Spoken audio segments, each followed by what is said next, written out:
how's it going everybody? My name's Chipper and welcome back to another video on Escape from Tarkov. So in today's video, we're talking about 4 weapons that you can use late into the wipe that have reasonably good ammunition and also some budget builds to help you out if you're just starting out and you're trying to level, or you're a casual player and you want to know what the best sort of ammunition you can get while still being a relatively low level. So I'm going to base this around level 2 traders besides Peacekeeper. Peacekeeper level 3 can be attained relatively easy as long as you're doing the skier quest line, and you can unlock it at as soon as level 18. So the reason I say rank 3 Peacekeeper is because some of the mods that you can get from him are insanely good value. Some of them range from the US Palm pistol grip AK, which is only 1 less ergo than the AK3, so really good option and also available on the flea market. The other one is the Magpul RVG. This is 3 recoil and 7 ergonomics, an extremely good balanced grip, not leaning too low on the recoil, not leaning too high on the ergo. It's just a perfect balance, but it's not really used all that much. A lot of players don't use this one. They either go one way or the other, or they pick a more meta foregrip. And this one is insanely good value, and you can pick this up even on the flea market between 15 and 20,000, so which is actually quite reasonable. So we'll be starting off with those traders. We'll also be looking at what the best ammo is available, keeping in mind obviously it's being as budgeted as possible, you know, with the focus on, you know, you haven't got much money to spend, and also trying to learn. So if you do lose the kit, it's not the end of the world, or you're more importantly investing the money in the right places in order to get the best bang for buck. So we'll start off with the Saiga and go from there. Alright, so the first one we're going to talk about is the Saiga 12. The Saiga 12 is insanely good to use as a new player. You can get it on scavs, you can get it on, on your scav player, even. You can even grab it off the flea market for almost next to nothing. So even if we flick on here, we can even have ones which have modifications attached to it. And they're going less for what you can get it from the vendor. You can even get modified versions as well. There's not too many here at the moment, but I picked this one up for 20,000 rubles, which is insane considering it comes with the actual aluminium SOC 12 handguard. So if I was to lightly modify this weapon just to get some benefits, I'd be taking the pistol grip off and using the US Palm that we talked about before from rank 3 Peacekeeper. Same with the Magpul RVG from Peacekeeper rank 3. Then I'd also be using the rank 2 Prapor recoil pad, butt pad. Throw that on, and that's the core basic mods that I'd be using on this gun, which actually gives it a really good ergo boost and also helps with recoil a bit. Probably the biggest bonus that you're going to get is the Monster Claw. Now the good thing about the Saiga is the Monster Claw has the threaded adapter on all threads on it that actually fits straight onto the Saiga without needing any adapters. Now the Monster Claw is expensive compared to what you can get it from the trader, but for 20,000 for one of the best recoil reduction muzzle brakes that you can get in the game, it is definitely worth it and completely changes the way this gun works and handles. So as you can see here, we've got decent recoil and vertical recoil reduction compared to where we were at. Now I personally go with the Cobra EKP. It's a relatively cheap mod that you can get even from rank 1 Prapor, and if you strap that on, you're good to go. You get the added benefit of a little bit more recoil reduction at the sacrifice of some ergonomics. Now you can also get the non-mounted version, which doesn't have as much of a penalty to ergonomics, which is also another option as well. And you have got the mount if you've got the aluminium mount as well. So the aluminium handguard, you can actually mount it onto that. Now the other thing I would consider though is that while you can use this with 5 round magazines, definitely go with the 10 round magazine at the minimum. As you can see here, prices do fluctuate quite heavily, but people do sell them for under 20 grand.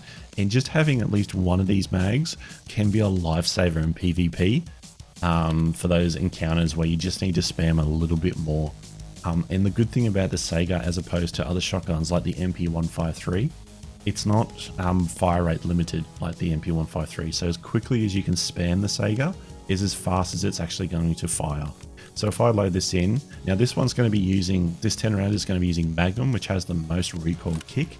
And I've also got the 5 round mag loaded with the Express buckshot, which is probably the second alternative that I'd recommend using at the moment.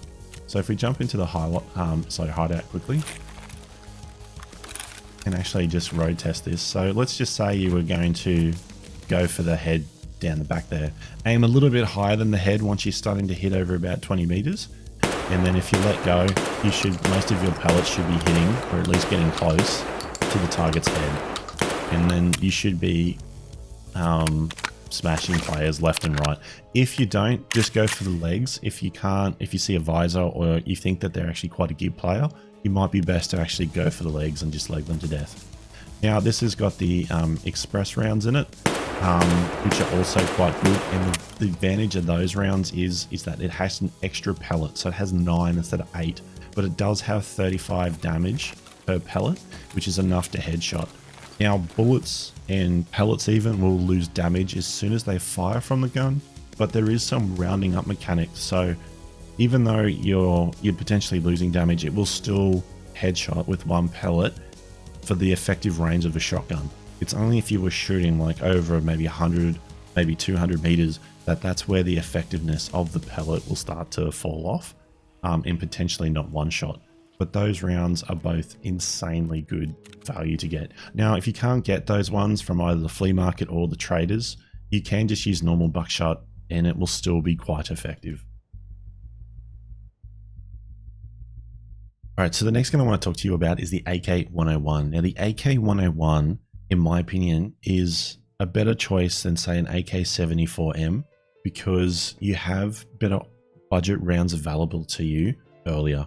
So for instance, in the 5.56 category, you have M855A1, which has 45 flesh damage and 43 penetration, which in my opinion is better than running, say, the 5.45 equivalent of, like, say, for instance, BT rounds, which only has 37 penetration. So it doesn't have enough to bust through class 4 armor that a lot of players will be running at this stage of the wipe. And that's where the M855A1 really comes into play. Now, you can obviously run, say, M856A1, and it's about the same as BT, but you do need to unlock it with a quest.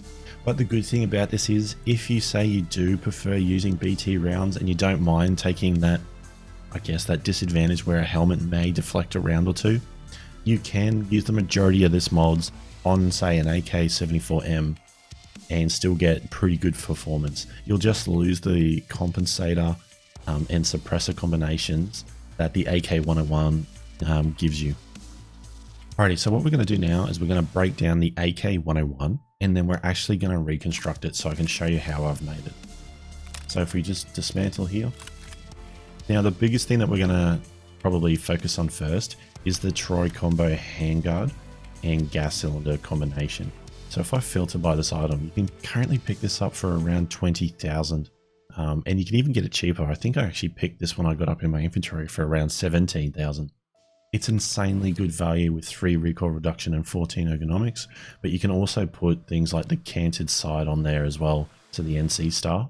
And then you can potentially use like the PSO scope as well for some long range ability, but it gives you that flexibility. You can even put a sight on there. So that's what we're going to be doing shortly. So I'm just throwing on to the US Palm AK pistol grip. Now you can put on any sight of your choice, but I'm just going to go with the Cobra EKP. Get a little bit of a bonus recoil reduction, but also it's extremely cheap from Prapor Rank 2. We're probably going to go with just putting the Troy 4.2 inch guide on there as well. That allows us to put the Magpul RVG that we used on the shotgun. Then we're going to put the PT lock on there as well. Now that's from Skier Rank 2, and then just use the Zenit PT1. It's slightly better than the stock polymer option that you can get. So in my opinion, from Rank 2, and it's around 17,000 rubles for the combination. Works quite well in my opinion. Then when you're getting down to it, this is where the AK-101 has an advantage over the 74M or AK-74 variants. It has the ability to use all of the 5.56 compensator and suppressor combinations, which normally allow for stacking up of recoil reduction. And in my opinion is worth it as well, because you can get guns which are actually better suppressed than the loud variant of the AK-74. Normally going loud means you have better stats when it comes to recoil, but when it comes to the AK-101, it's the opposite. So we'll just be picking up the CNC Warrior muzzle device adapter, throwing that on. Now I went with the Sunfire. There are 3 different flash hiders that you can use from the Sunfire line. Just pick the one that you've obviously can afford or buy off the auction house or flea market in this case, and then go from there. I probably went with the more meta option, so we'll throw that on there. Then it comes down to the suppressor. Now there's other options like the Mini and the Monster Sunfire, but I've just gone with the new Sunfire SOCOM CR2 and thrown that on because it's got decent recoil reduction. It's probably the better option. All in all, so even if you have a look quickly at the price of that suppressor, it is 30,000, but in my opinion 30,000 is nothing and is worth the investment of getting a silent weapon. All in all, this weapon from traders can cost around 120,000 once fully decked out to around probably 140,000 off the flea market if you're getting a good deal to the items as well. And it's not over, I guess the prices haven't blown out ridiculously since posting this video. But this is the end result. You end up getting a, in my opinion, an extremely solid gun for the money. There's not much more you can really do to this gun. You can obviously get it lower to around, I'm pretty sure vertical recoil can get down to as low as 40, I think, with 130 horizontal recoil. But you're investing large sums of money from this point onwards. This is, in my opinion, the best bang for buck that you can get from the AK-101 line. And I'm just going to quickly take it to the hideout so you can actually see how it performs. Alrighty, so we're just going to test out the AK-101 quickly. So this is just standing within a relatively close position. So as you can see, I was just aiming just below the head and most of those rounds dropped to center of mass. And that's while standing. Now if we were to crouch and then steady aim, as you can see, the majority of the time there, the bullets or the reticle was sitting just below the head. So I was aiming for the neck and it held this after the initial kick. So, and that's just crouching. If you prone, this gun is amazing.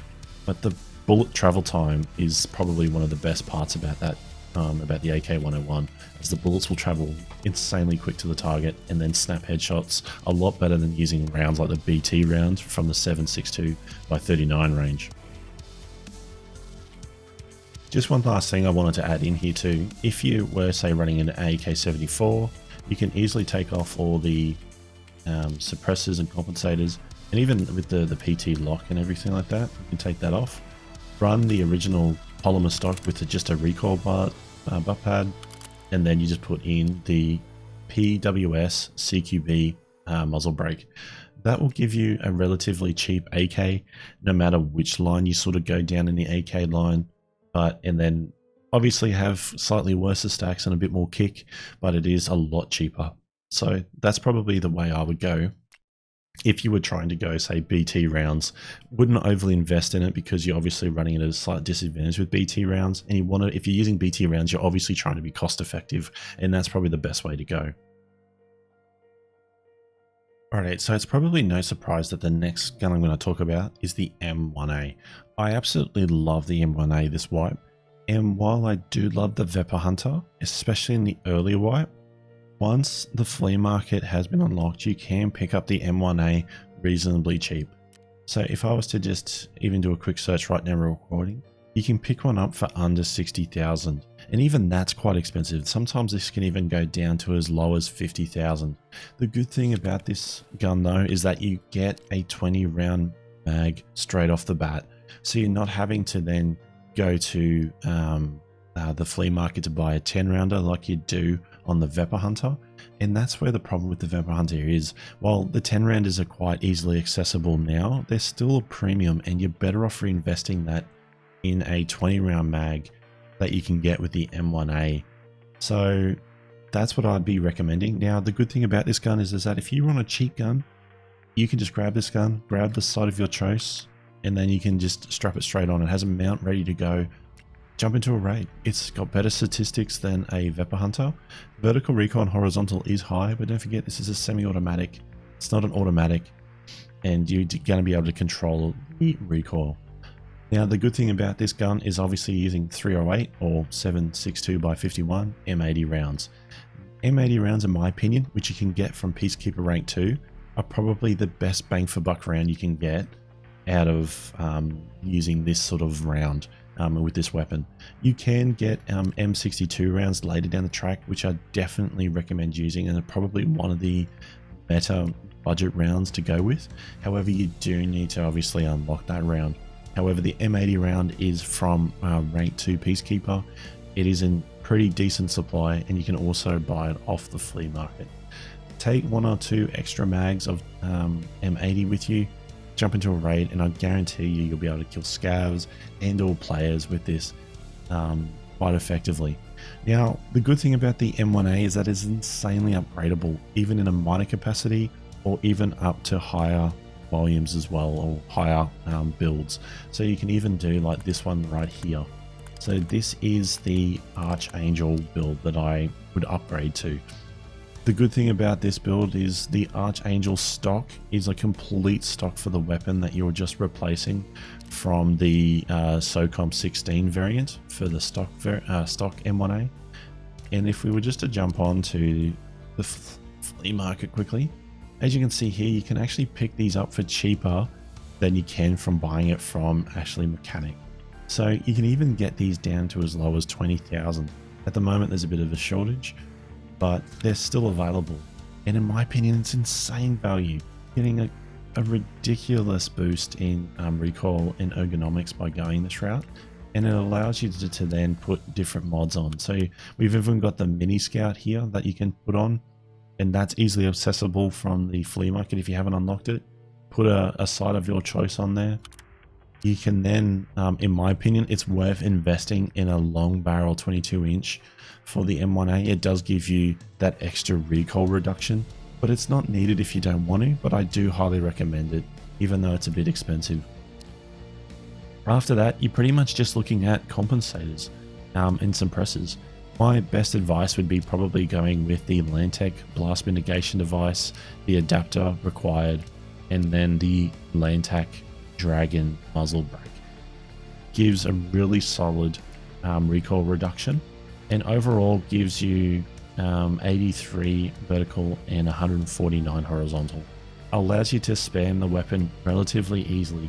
Now, the good thing about this gun is that if you want to, you can take the sight off on the front, put the arms 18 mount on, which you can also get off the flea market, and then you can just put for instance, an L-can on there. Now, there's 2 variants of the L-can. There is a like a dark tan version, which is actually probably cheaper than the dark variant that I've got here.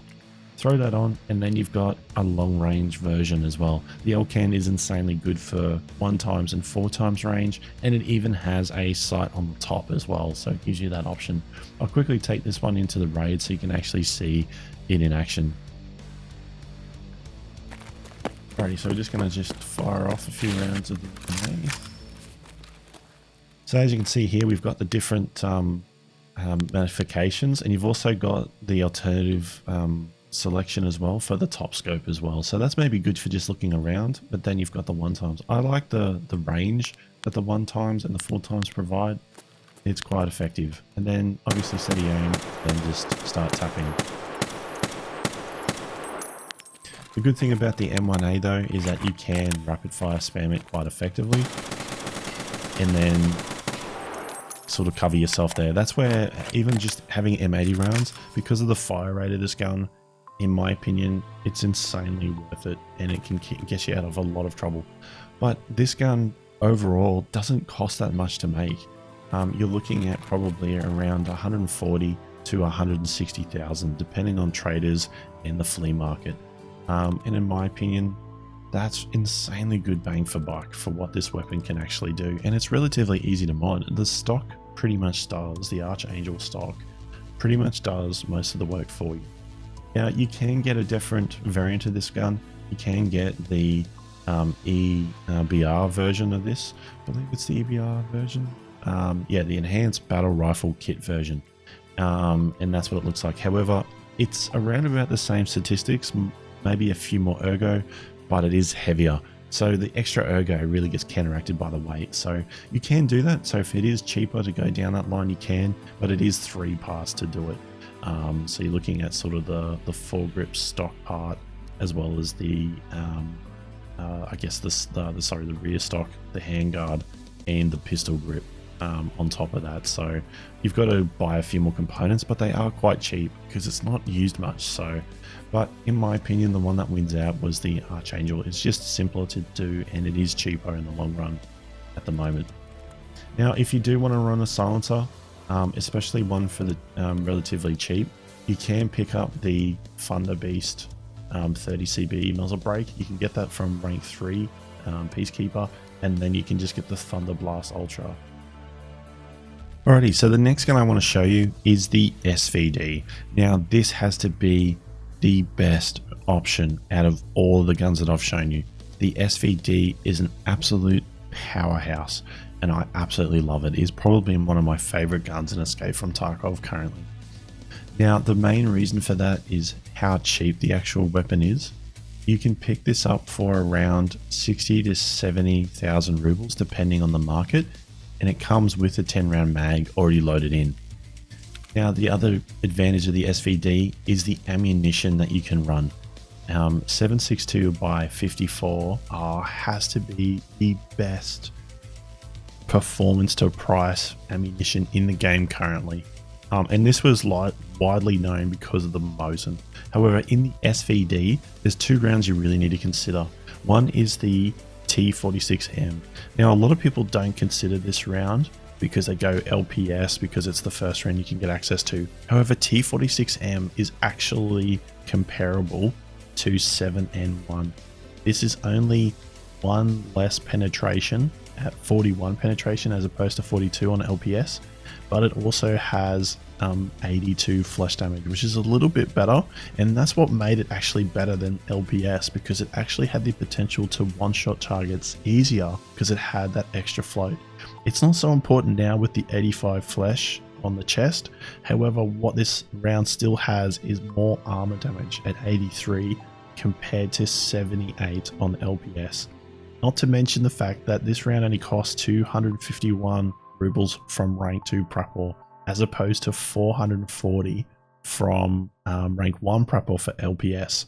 So obviously with the flea market you could potentially get LPS slightly cheaper, but it still won't be as cheap as this T46M round. So if you're looking for ultra budget, that's the round that I would pick. It covers the basic 40 pen that you're going to need to go through helmets and things like that.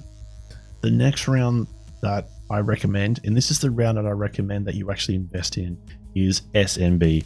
SMB is by far the best round in Escape from Tarkov as a budget round. No other round compares to how you can drop players as easily as this you can with this round in the SVD for the price. If I was just to show you how much this round is on the flea market right now, at the moment it's actually sold out. So you can actually buy it from the just Prapor for 517, but you can actually have instances where SMB rounds are selling for 300 and even down to 400 or even down to 300 rubles.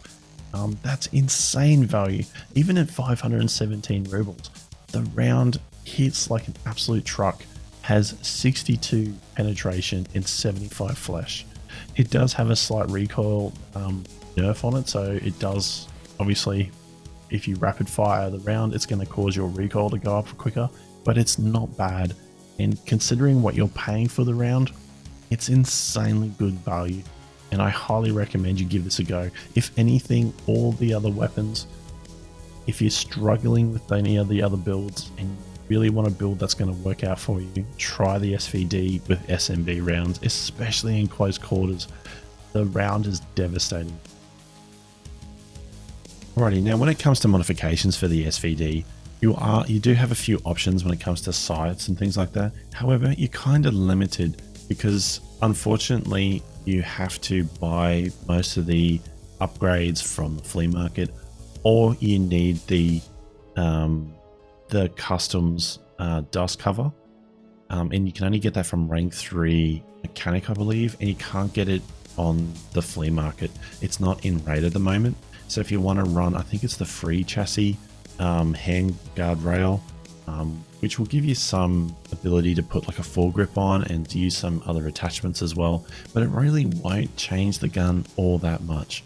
So the gun right off the bat is just good to use. However, when it comes to sights, you can obviously use the Cobra EKP again, slap that on the side. Now, a good option here too, if you're on a budget, is to just put on the PSO scope. You can get many variants of this from Prapor from rank 1 up to rank 3.